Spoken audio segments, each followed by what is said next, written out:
जो दूसरों को इज्जत देते हैं, जो दूसरों को इज्जत देते हैं, असल में वे खुद इज्जतदार होते हैं, क्योंकि इंसान दूसरों को वही देता है जो उसके पास होता है।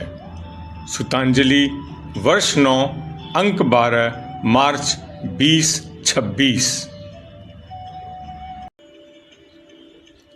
बिना मोल का अनमोल रत्न। जी हाँ, एक ऐसा अनमोल रत्न जिसका कोई मोल नहीं है, इसका कोई मूल्य नहीं चुकाना पड़ता है, आपको कोई मेहनत भी नहीं करनी पड़ती। आप जैसे हैं वैसे ही सहजता से रहते हैं। आपकी सहजता, आपका अपनापन, आपकी ईमानदारी, आपके स्वभाव से ही यह रत्न स्वयं आपकी झोली में आ जाता है।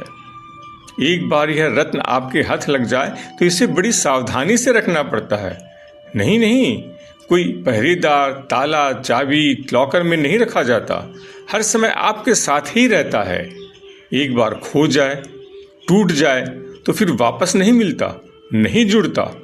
और सबसे आश्चर्य की बात यह है, आपको खुद पता नहीं चलता कि यह आपको कब, कैसे और क्यों मिला, और कब, कैसे और क्यों खो गया। बस अटकलें लगा सकते हैं। एक बात और, यह होता किसी और का है लेकिन रहता आपके पास है। स्वामी मंथर गति से अपने घर की ओर लौट रहे थे। आज मठ से लौटते उन्हें देर हो गई थी। उस छोटे से कस्बे में सड़कें सुनसान हो चली थीं। स्वामी निश्चिंत चले जा रहे थे कि अचानक उनकी नज़र एक व्यक्ति पर पड़ी। उसके रंग ढंग से उन्हें लगा कि वह थोड़ा घबराया हुआ है और परेशान है। उन्होंने अंदाज लगाया कि शायद कोई परदेशी है। स्वामी को देख वह उनके पास आया और किसी धर्मशाला का पता पूछा। स्वामी जी ने उसे पास की एक धर्मशाला का पता दिया, लेकिन इस पर उसने पूछा, क्या मैं वहां बिना बिस्तर के रह सकूंगा? क्या मतलब? स्वामी जी को प्रश्न बड़ा अटपटा सा लगा। बात यह है, उस व्यक्ति ने आगे कहा, धर्मशाला वाले उसी को ठहरने देते हैं जिसके पास बिस्तर या संदूक होता है, परंतु मेरे पास बस यह एक थैला है। क्यों? ऐसा क्यों?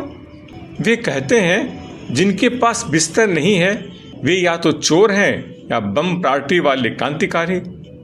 यह सुनकर स्वामी जी को हंसी आ गई, पर उन भाई की समस्या काफ़ी उलझी हुई थी। तब क्या करें? वे इसी असमंजस में थे कि स्वामी जी ने उनसे कहा, आइए मेरे साथ, मेरी कुटिया में, यहाँ पास में ही मेरी कुटिया है। मेरे पास ठहरने में तुम्हें कोई दिक्कत नहीं होगी। वह व्यक्ति पहले तो कुछ समझा नहीं, और जब समझा तो हिचकिचाया, लेकिन उसके पास इसके अलावा कोई चारा नहीं था। अतः उन्हीं के पास उनकी कुटिया में ही कुछ दिनों के लिए ठहर गया। कुटिया साफ सुथरी और बड़ी थी। अगले दिन अचानक स्वामी जी को एक तार मिला। लिखा था, माँ बहुत सख्त बीमार है, एकदम आओ। उन्होंने जल्दी जल्दी सामान बटोरा। गाड़ी जाने में केवल 1 घंटा शेष था। उन्होंने उसी गाड़ी से जाने का निश्चय किया, पर वह अतिथि उस समय घर पर नहीं थे और शीघ्र लौटने की आशा भी नहीं थी। तब उन्होंने एक पत्र लिखा जिसमें तार की चर्चा करके बताया कि वे घर जा रहे हैं, वह आराम से कमरे में रहें और जाते समय चाबी उसी स्थान पर रख दें।